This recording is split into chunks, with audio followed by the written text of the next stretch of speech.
नमस्कार, मैं सुष्मिता मिश्रा। आप देख रहे हैं 4 PM news network. Uttar Pradesh में भारतीय जनता पार्टी के संगठन और योगी सरकार के बीच सब कुछ ठीक नहीं चल रहा है। पिछले कुछ समय से यह चर्चा जोर पकड़ रही है कि बीजेपी के संगठनात्मक ढांचे में आंतरिक असंतोष बढ़ा हुआ है और योगी सरकार के विधायकों के बीच भी सरकार की नीतियों और कार्यशैली को लेकर नाराजगी पनप रही है। इस असंतोष की आग उस समय और भड़क उठी जब योगी सरकार के 2 विधायकों ने खुलकर सत्ता परिवर्तन की मांग उठाई।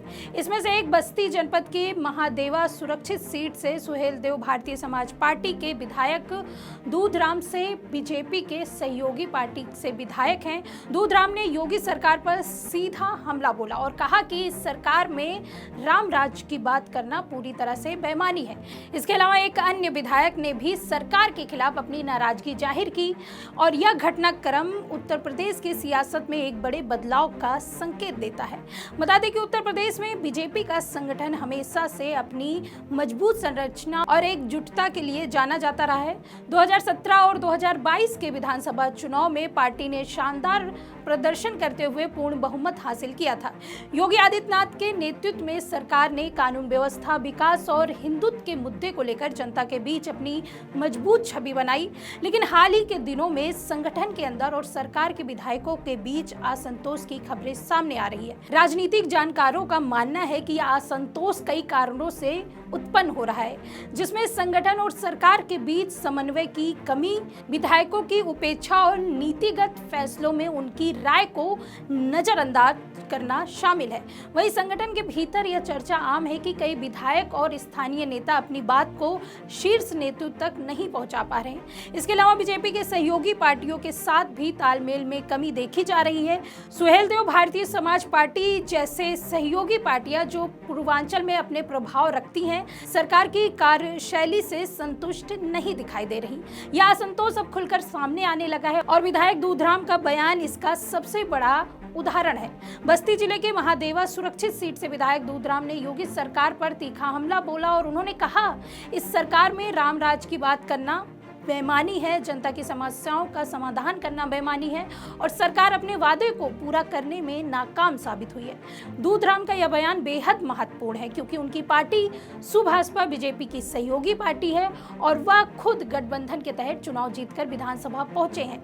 इस बयान से यह साफ है कि सहयोगी दलों के बीच में सब कुछ ठीक नहीं चल रहा है। वहीं सरकार के सामने अब यह चुनौती है कि वह अपने विधायकों और सहयोगी दलों के असंतोष को कैसे दूर करें। अगर यह असंतोष बढ़ता है तो इसका असर न केवल संगठन पर बल्कि आगामी चुनाव में बीजेपी के प्रदर्शन पर भी पड़ सकता है। सुहेलदेव भारतीय समाज पार्टी के विधायक दूधराम का बयान सहयोगी दलों के असंतोष को उजागर भी करता है। सुभाषपा के अध्यक्ष ओम प्रकाश राजभर पहले भी कई बार योगी सरकार की आलोचना कर चुके हैं। हालांकि यह गठबंधन में बने हुए हैं, लेकिन उनकी जो नाराजगी है वो समय समय पर सामने आती रहती है। पूर्वांचल में सुभाषपा का प्रभाव है और अगर यह पार्टी गठबंधन से अलग होती है तो बीजेपी को नुकसान हो सकता है। आपको बता दें कि दूधराम के बयान से यह सवाल उठता है, क्या सहयोगी दल सरकार में अपनी भागीदारी बढ़ाना चाहते हैं या फिर वे अपने क्षेत्रीय मुद्दों को लेकर दबाव बना रहे हैं। राजनीतिक विश्लेषज्ञों का मानना है कि बीजेपी को अपने सहयोगी दलों के साथ बेहतर तालमेल बनाना होगा, वरना यह असंतोष और बढ़ सकता है और बीजेपी संगठन और योगी सरकार के बीच तनाव की खबरें भी समय समय पर आने लगती है। संगठन के कई नेता मानते हैं कि सरकार अपने फैसलों में उनकी सलाह को नजरअंदाज करती है। वहीं योगी सरकार का मानना है कि वह जनता के हित में काम कर रही है और संगठन को उनके साथ कदम से कदम मिलाकर चलना चाहिए।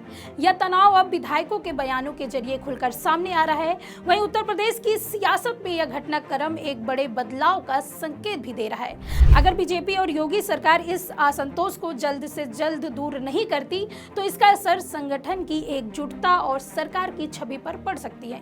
वहीं विपक्षी दल खासकर समाजवादी पार्टी और कांग्रेस इस स्थिति का फायदा उठाने की कोशिश कर सकते हैं। दूधराम का राम राज्य बेईमानी वाला बयान बीजेपी के लिए एक चेतावनी है। यह पार्टी के नैरेटिव पर भी सवाल उठाता है जिसे वह राम मंदिर के उद्घाटन के बाद और मजबूत करना चाहती है। आपको बता दें कि सुभाषपा विधायक यहाँ नहीं रुके, उन्होंने बेरोजगारी और अशिक्षा के ऊपर भी बहुत सारी बातें बोल डाली और उन्होंने ये भी कह दिया कि बेरोजगार युवा अपराध की तरफ बढ़ रहे हैं और मजबूरी में अपना पेट पालने के लिए उन्हें चोरी, लूट, डकैती जैसी घटनाओं को अंजाम देना पड़ रहा है। विधायक दूधराम ने योगी सरकार पर निशाना साधते हुए रामराज क्या ऐसा होता है जिसमें गरीब आदमी खाए बिना मर रहा है। उनका विधानसभा काफी गरीब और दुखी है, सरकार शिक्षा और विकास पर ध्यान नहीं दे रही है। विधायक ने कहा कि हम झूठ नहीं बोलते हैं और जब हमें अपने विधानसभा और धरती पर देख रहे हैं वही बोल रहे हैं। अगर सरकार अच्छा काम नहीं कर रही है तो मैं वही कहूंगा। जनता का दुख और तकलीफ उनसे देखा नहीं जा रहा है, जिसे लेकर सरकार को सुधार करना चाहिए। विधायक ने योगी सरकार पर आरोप लगाया कि थाने और जिले के स्तर पर गरीब जनता की सुनवाई नहीं हो रही है। भ्रष्टाचार इतना अधिक बढ़ गया है, जो काम पहले 500 रुपए में होता था वह अब 5000 रुपए में हो रहा है। विधायक दूधराम ने कहा कि जनता की समस्याओं को लेकर उन्होंने विधानसभा में भी आवाज उठाया, मगर मुख्यमंत्री ने कोई ध्यान नहीं दिया। आने वाले समय में जनता खुद ही इसका जवाब देगी।